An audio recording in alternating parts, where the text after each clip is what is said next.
할렐루야. 아멘. 큰 소리로 아멘 하겠습니다. 할렐루야. 아멘.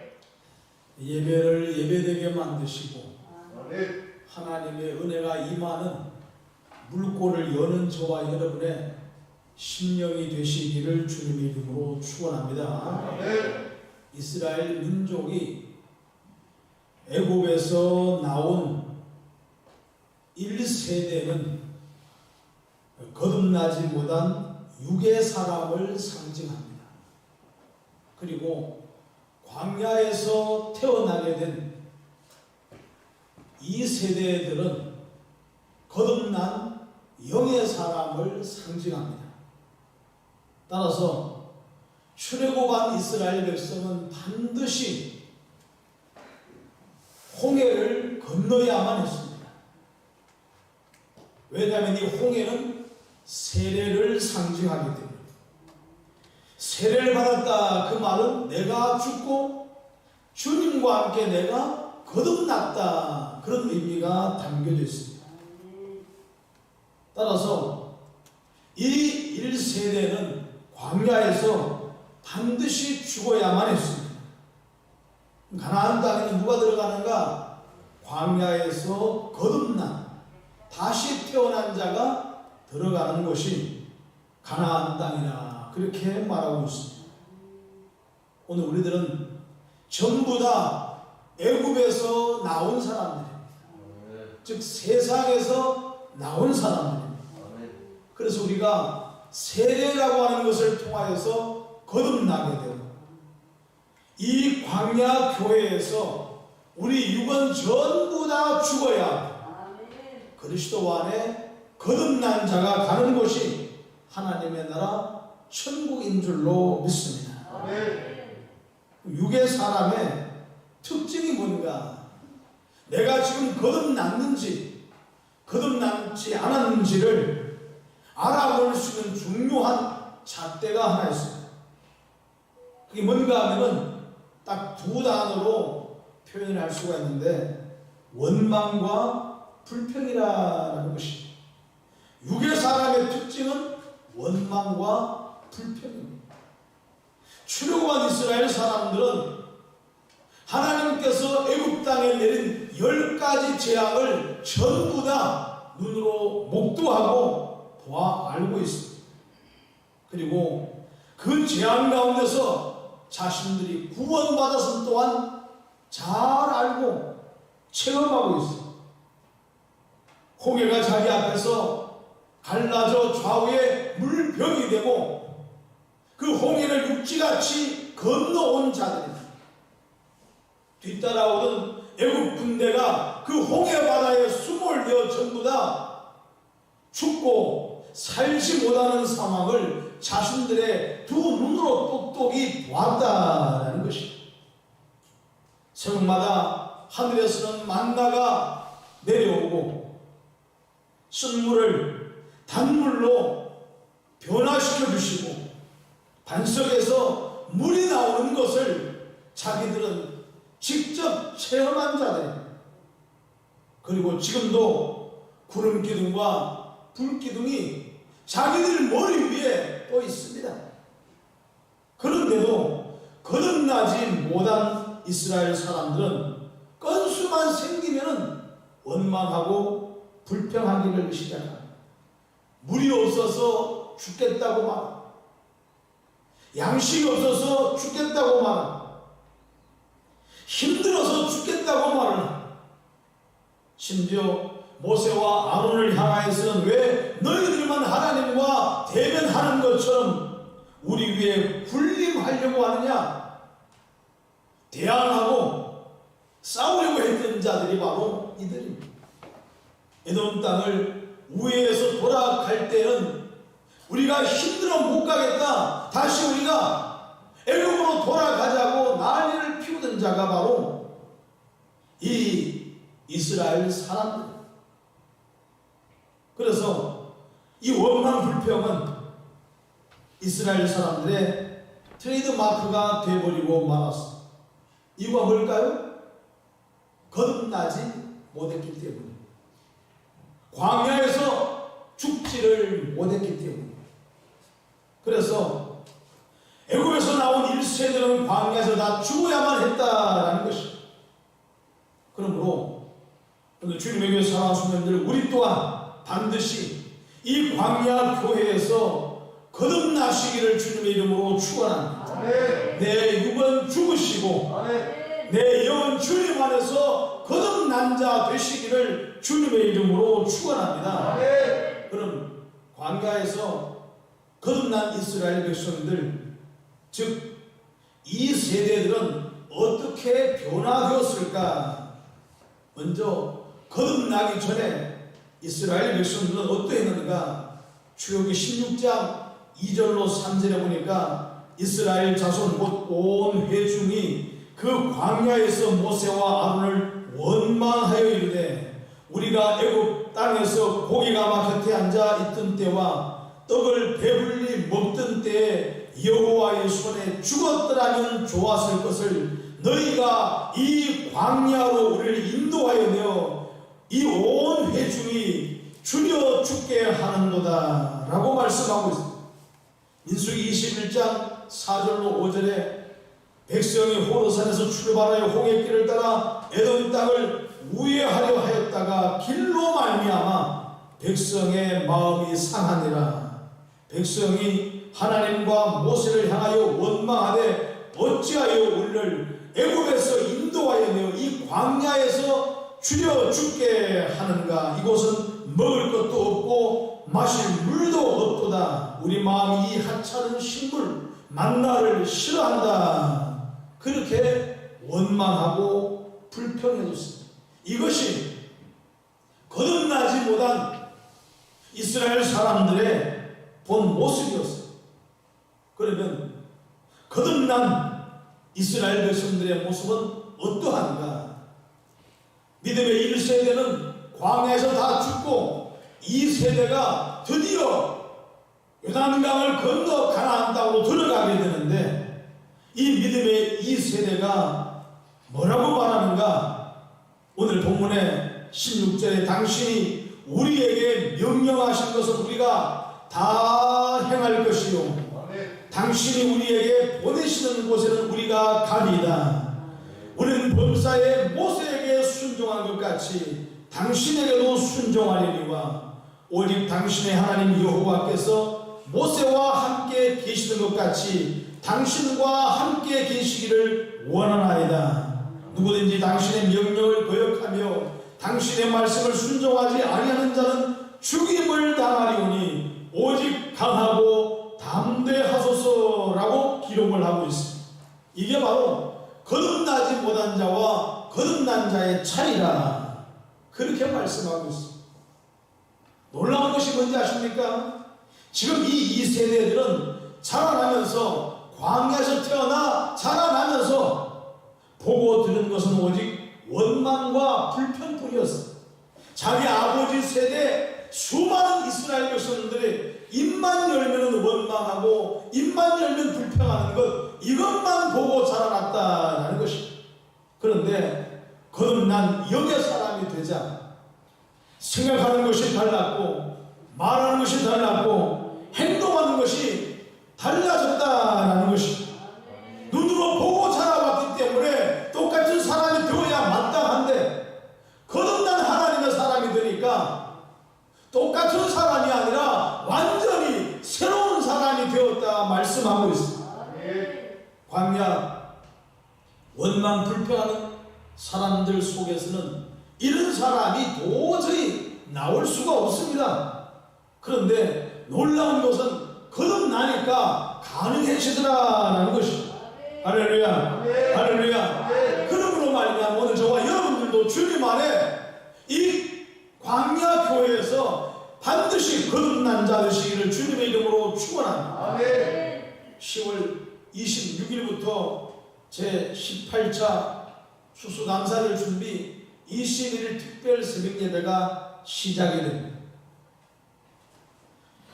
그런데 이 광고가 나가게 되면은 거듭나지 못한 사람은 뭐라고 반응하는가? 이 시국에 무슨 특별 새벽 예배 나는 안 해. 이렇게 반응하게 됩니다. 그런데 이런 사람은 어떤 사람인지 아십니까? 17차가 되도록 21일 특별 새벽 예배 한 번도 승리하지 못한 사람들. 그러나 거듭난 사람은 어떻게 반응할까요? 하나님께서 주님의 교회를 회복시킬 수 있는 좋은 기회라고 생각을 합니다. 그리고 내가 반드시 무슨 일이 있어도 내가 이번 특별 새벽 예배만큼은 내가 성공하리라 결단하고 다짐하기 때문에, 그리고 우리 가정을, 주님의 교회를, 내 신앙을 한국교회에 무너져가는 현실을 바라보며 내가 하나님 앞에 무릎 꿇고 내가 하나님께 기도함으로 말미암아 다시 일으켜 세우리라 작정하고 결단하게 되는 줄로 믿으시기 바랍니다. 이게 거듭난 자와 거듭나지 못한 자의 차이라는 것입니다. 한 달 전 어떤 선배 목사님을 만나게 되었습니다. 목사님, 요즘 교회 예배 어떻게 드리고 계십니까? 온라인 예배를 드립니다. 제가 반 농담 삼아, 목사님 그냥 예배 드리세요. 저희들도 그냥 예배 드리고 있습니다. 그랬더니 이 목사님이 정설을 하시면서 말씀하기를, 성도들의 건강을 생각하신다면 그렇게 말씀하지 못할 겁니다. 이러시는 거예요. 성도들의 건강을 생각하면 그렇게 말할 수가 없을 것이다. 제가 충격을 받았어요. 나는 주님의 교회 성도들의 건강을 생각하지 않는 사람입니다. 제가 왜 여러분들의 건강을 생각하지 않겠습니까? 왜 중요하게 생각하지 않겠습니까?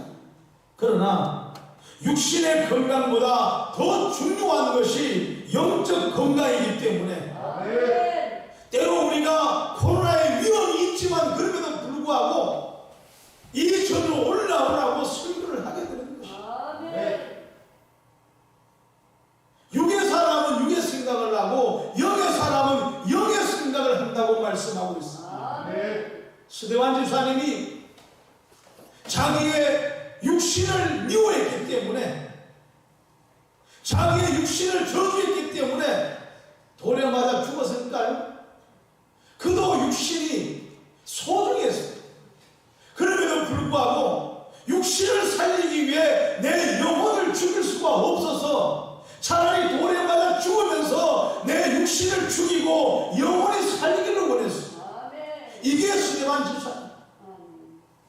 홀리갑 감독이 화형대 위에서 화형을 당해 죽을 때 자기 육신을 미워했기 때문입니까? 하찮게 여기기 때문입니까? 아닙니다. 그도 자기 몸을 소중하게 생각했습니다. 하지만 육신을 살리려고 하다가 자기의 영혼이 죽을 수가 있기 때문에 영혼을 살리기 위해 과감하게 육신을 불 가운데 던져버리고 말았다라는 것입니다. 이게 바로 영의 사람과 육의 사람의 차이라는 것입니다. 저는 또 한 분의 존경하는 은퇴 목사님 한 분으로부터 엄청난 실망을 하게 되었습니다. 한 1년 전에 은퇴를 하셨는데 종종 그분의 메시지를 잘 들었었어요. 그런데 며칠 전에 코로나19에 관해서 본인의 생각을 이야기하면서 이 코로나 시국에 하나님께서는 온라인이라고 하는 대포를 쏘셨습니다.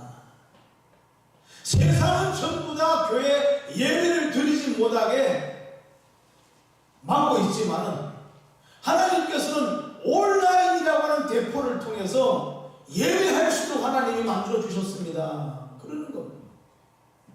그러면서 하는 얘기가 더 마음을 아프게 만들었어요. 교회 예배를 고수하는 사람들은 하나님을 교회에다가 가두려고 하는 사람입니다. 그러나 하나님은 결코 교회에 가둘 수 없는 분입니다. 그러면서 하는 얘기가, 사람은 끊임없이 건물을 세우려고 하고 하나님은 끊임없이 없이 건물을 무너뜨렸습니다. 그래서 솔로몬 성전을 사람이 세우니까 하나님이 솔로몬 성전을 바벨론을 통해서 허무셨고, 헤롯 성전을 세워놓으니까 하나님은 로마를 통해서 헤롯 성전을 무너뜨렸고, 유럽에 수많은 교회를 세웠지만은 하나님은 지금 다 허무셨습니다. 그렇게 말을 합니다. 오늘 주님에게 사랑하시는 한 가지는 알고 두 가지는 모르는데, 솔로몬 성전을 누가 세우라고 했습니까? 초대교회 교회를 누가 세우셨어요? 그 안에서 온전한 예배 행위가 이루어지지 않고 오히려 교회가 타락하고 범죄 집단이 우글거리는 악한 곳이 되니까 하나님께서는 성전도 허물고 교회도 허무셨다라는 것입니다. 그러면 어떻게 해야 됩니까? 교회를 회복시켜야죠. 그래서 하나님이 원하시는 교회를 만들어 가야죠. 허무시는 목적은 내가 원하는 교회를 너희가 만들어 가라고 하는 하나님의 엄중한 경고예요. 그런데 온라인이라고 하는 대포를 쏘셔서 이제는 교회 예배가 필요 없다. 이제는 하나님께 영과 진리로 예배하는 것이 중요하지, 교회 와서 예배해야만 하나님이 받으신다는 생각을 버려야 한다, 이렇게 주장을 하거든요. 그런데 그렇게 말씀하시는 그 목사님도 70이 되어 은퇴할 때까지 교회에서 목회하셨어요. 만약에 그 목사님이 지금 현역으로 교회에서 목회하는 중이라고 하면은 과연 그렇게 말할 수 있을까? 한국의 언론하고 말씀하시는 목사님인데 이제 와서 영과 진리로 예배하는 것이 중요하지 교회 예배가 뭐 중요한가? 모여서 예배 드리는 건 하나님을 교회에다가 가두려고 하는 잘못된 것이다. 유튜브에 들어가면 다 나오니까 한번 가서 찾아보시기 바랍니다. 주님의 교회에 김민조라고 하는 청년이 있습니다. 다음 달 이제 결혼을 하게 되는데 ROTC로 군대 임관해서 지금 대위를 달고 있습니다. 결혼한다고 하면서 지난주에 한 인사도 찾아와 왔습니다. 그러면서 잠깐 대화를 나누는 중인데 그 대대에는 교회가 없다는 거예요. 교회가 있긴 있는데 군목이 없는 교회, 밖에서 목회자가 들어가서 주일날만 예배 드리는 예배처소만 있을 따름이라. 요즘 목사님이 밖에서 코로나 때문에 들어오지 못하니까 예배를 못 드린다는 거예요. 어떻게 하냐라고 물었더니 교회 나가는 사병들과 전부 다 각자 자기 교회에서 보내주는 온라인 예배를 드리고 있다. 그런데 민조가 하는 얘기가, 목사님 예배 드리는데 이 친구들이 전부 다 침대에 누워서 핸드폰만 쳐다보고 있다는 거예요. 침대에 반쯤 누워서 그냥 핸드폰만 쳐다보고 있다는 거예요. 그리고 그 예배가 끝나게 되면은 핸드폰 닫는다. 그것이 과연 예배일까요? 목회자가 예배 인도를 따라 기도하자고 할 때 기도하고 찬양하자고 할 때 찬양하고 말씀을 들을 때 아멘하고 그렇게 하느냐라는 것이 그냥 보고 있을 따름입니다. 그런데 집에서 부모님이 전화가 와서 오늘 예배 드렸냐라고 물으면 뭐라고 말할까요? 드렸다고 말합니다. 핸드폰 보고 있었는데 본인은 예배를 드렸다고 말할 것이라. 과연 이 예배가 영과 진리의 예배가 될 수 있을까요? 오늘 주님께서는 제단 시대를 마감하시고 성막 시대를 여셨고, 성막 시대를 마감하시고 성전 시대를 여셨고, 성전 시대를 마감하시고 교회 시대를 여셨습니다. 그리고 교회 시대 이후에는 다른 시대가 없습니다. 그런데 그 목사님 논리로 한다고 하면은 교회 시대를 마감하고 온라인 시대를 여셨다, 이렇게 말을 해야 맞다. 그러나 성경은 우리에게 온라인 시대를 말씀하지 않았습니다. 교회 시대가 마지막입니다. 이제 교회 시대가 끝나면은 천국 시대밖에는 남은 것이 없는 줄로 믿으시기 바랍니다. 그러므로 오늘 저와 여러분들은 또 다른 무엇인가를 찾아가는 것이 아니라 오늘 이 교회에서 주님을 만나야 하고, 교회에서 하나님을 예배해야 하고, 교회에서 내 신앙을 회복해야 하고, 여기서 영과 진리의 예배를 하나님께 드리시라라는 겁니다.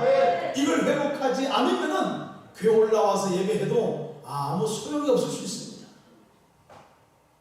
이걸 회복하지 못하면 우리의 예배는 의미 없는 예배가 될 수도 있습니다. 그러나 그럼에도 불구하고 오늘 저와 여러분들은 이전에 올라와서 여기서 어둠의 악한 세력 사단과의 치열한 영적 전쟁을 치르면서 내 신앙을 세워가야, 내 믿음을 세워가야 하고, 구속하신 하나님을 찬양하고 하나님을 예배해야 될 사명이 오늘 저와 여러분에게 있는 줄로 믿으시기 바랍니다. 온라인 예배가 정말로 영과 진리의 예배가 된다고 하면은 오늘 한국교회 다 문 닫아도 됩니다. 그리고 영과 진리의 예배를 따라가면 됩니다. 그러나 이거는 사단의 유혹에 불과한 것입니다. 사단의 속삭임에 불과한 것입니다. 절대 그럴 수가 없습니다. 이런 교회를 파괴하는 행위가 되고 마는 것입니다. 그러므로 힘써 주의 집을 찾아 올라와야 여기서 내 신앙을 회복해야 하고 믿음을 회복하는 자 될 수 있기를 주님의 이름으로 축원합니다.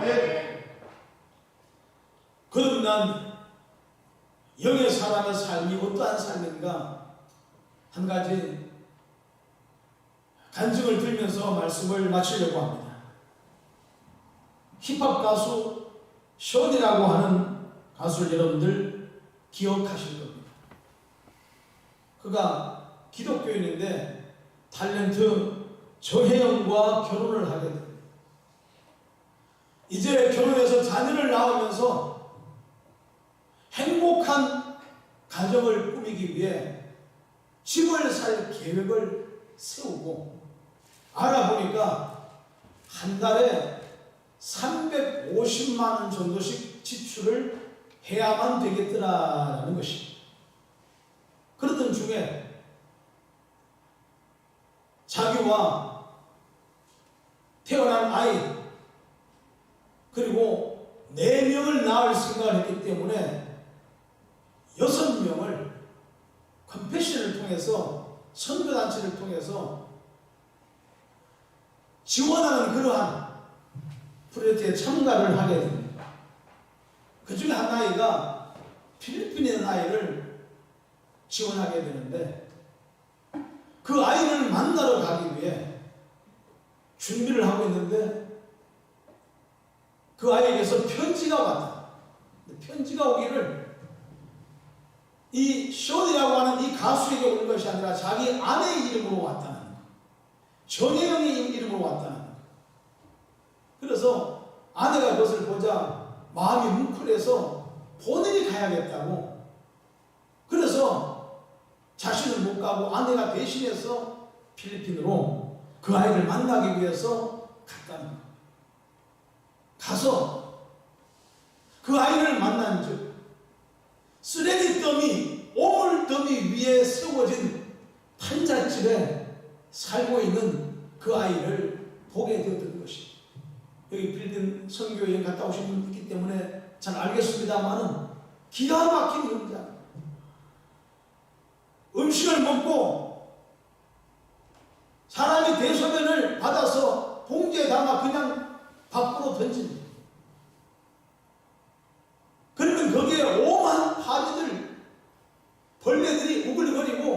이게 산더미처럼 막 쌓여 있어요.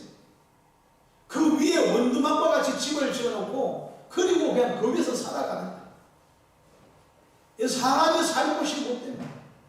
기가 막힌 현장. 이것을 보고 돌아온 아내 정혜영이 남편을 불러놓고 함께 이런 결단을 하게 돼요. 우리가 집을 사게 되면은 한 달에 350만 원씩 나가야 되는데 우리 이거 다 무슨 미루고 이 필리핀 그 열악한 환경에 살고 있는 아이들 100명을 돕시다. 한 달에 3만 5천 원씩 100명을 우리가 좀 도웁시다. 이렇게 결단을 하고 집 사는 것을 뒤로 미루고 필리핀 아이 100명과 결혼을 맺어서 100명을 지원하게 돼요. 그리고 또 한 명이 저 아프리카 우리가 잘 알지도 못하는 어렵게 사는 그러한 나라 하이티 여기에 한 명이 있었는데 그 아이를 만나기 위해서 다시 비행기를 타고 갔다 합니다. 가서 보게 되니까 거기 또한 만만치 않게 정말로 아이들이 버려진 아이와 같이 살아가는 처참한 모습을 보고 마음이 뜨거워 견딜 수가 없더라는 거예요. 2010년도인가 IT 대지진 났을 그때 수많은 아이들이 죽임을 당하게 되고 버려지게 되고 사람이 사는 현장이 아닌 짐승도 그렇게 살지 않은 이 열악한 환경을 보고 IT에 있는 아이들 100명을 지원하기로 하고 한 달에 3만 5천 원씩 100명 350만 원을 또 지원하기로 그리고 한국으로 돌아와 한국의 보육원에 있는 아이들 100명을 또다시 가슴에 품고 그들을 해마다 3만 5천씩 지원을 합니다. 북한의 아이들 하나님의 마음을 주셔서 100명을 또 끌어안고 그 아이들 3만 5천 원씩 100명을 지원합니다. 지금은 물가가 올라서 4만 5천 원씩 400명의 아이들에게 매달 4만 5천 원씩 약 2천만 원 가까이를 계속 끊임없이 선교하고 지원하고 있다는 간증을 듣게 되었습니다. 우리는 물론 가당치도 않은 이야기입니다. 탤런트 두고 가수 하기 때문에 가능할 수 있습니다. 하지만 한 달에 2천만 원이 되는 돈을 이렇게 선교하며 구제하기 위해서 사용한다는 것, 이건 사실 거의 불가능할 만큼 어려운 일입니다. 한국의 루게릭병 환자들을 위한 건물을 세우는데 1억을 또한 내놓기도 합니다. 무엇을 가능하게 만들었습니까?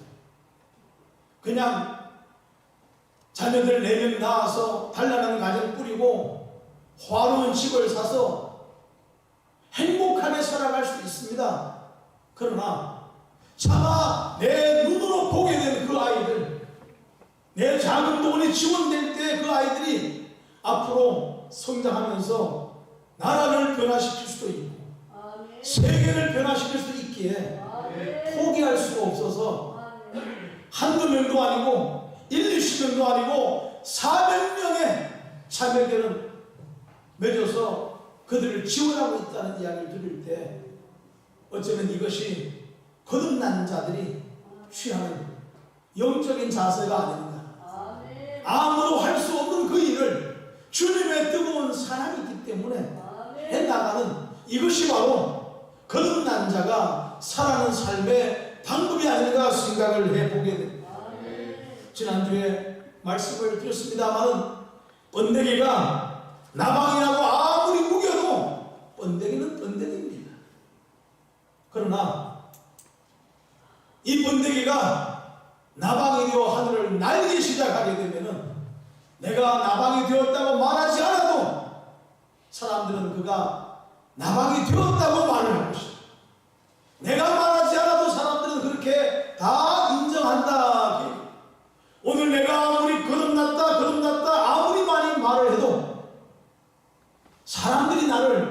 거듭난 자로 인정하지 않으면 나는 번데기를 뜬 것이.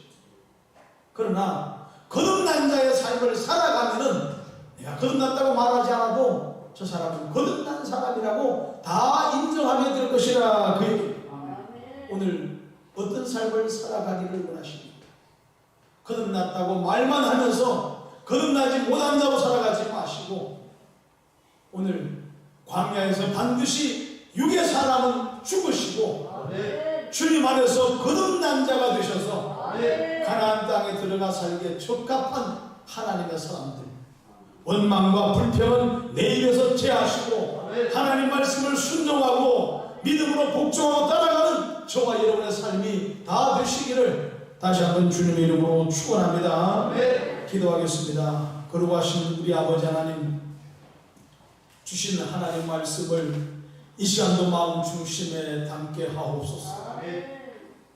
말씀을 들었은즉 내가 어떻게 거듭난 자로 살아가야 하는지